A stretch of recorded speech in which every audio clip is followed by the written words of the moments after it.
শুভ সকাল।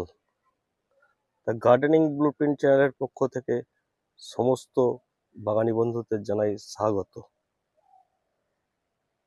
বন্ধুরা, মার্চ মাসের শেষে বা এপ্রিল মাসের প্রথমে ড্রাগন গাছে প্রচুর পরিমাণে ফুল পেতে গেলে এই মুহূর্তে অর্থাৎ শীতকালে প্রথমেই এই ড্রাগন গাছে বেশ কিছু গুরুত্বপূর্ণ পরিচর্যা আছে।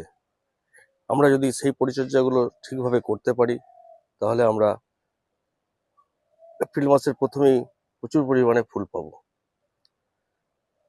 তাই এই ভিডিওটায় গুরুত্বপূর্ণ বেশ কিছু তথ্য আছে, আপনারা শেষ পর্যন্ত দেখবেন।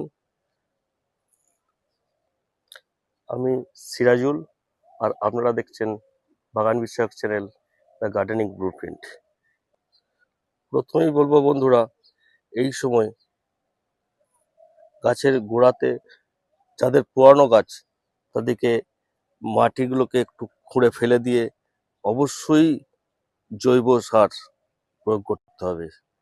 যথেষ্ট পরিমাণে গোবর, মাটি এবং হাড় গুঁড়ো, শিংকুচি এইসব দিয়ে অলরেডি অনেকেরই দেওয়া হয়ে গেছে, বা যাদের এখনো দেওয়া হয়নি অবশ্যই দিয়ে দেবেন।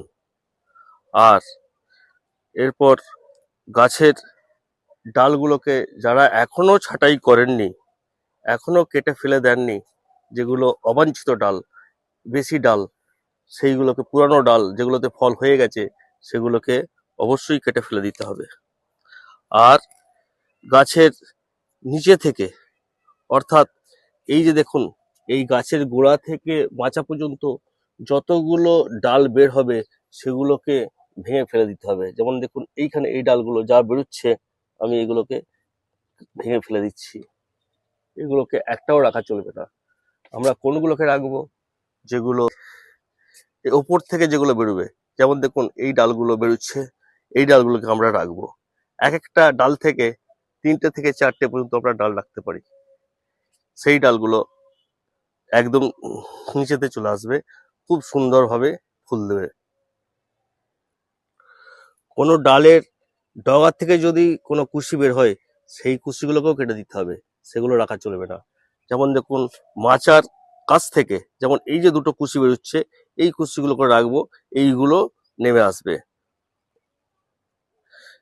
যে সমস্ত বন্ধুরা এই সময়ে নতুন গাছ লাগাচ্ছেন তারা অবশ্যই খেয়াল করবেন যেন ডালটা, যেন অবশ্যই সেটা মাদার ডাল গাছ থেকে হয়।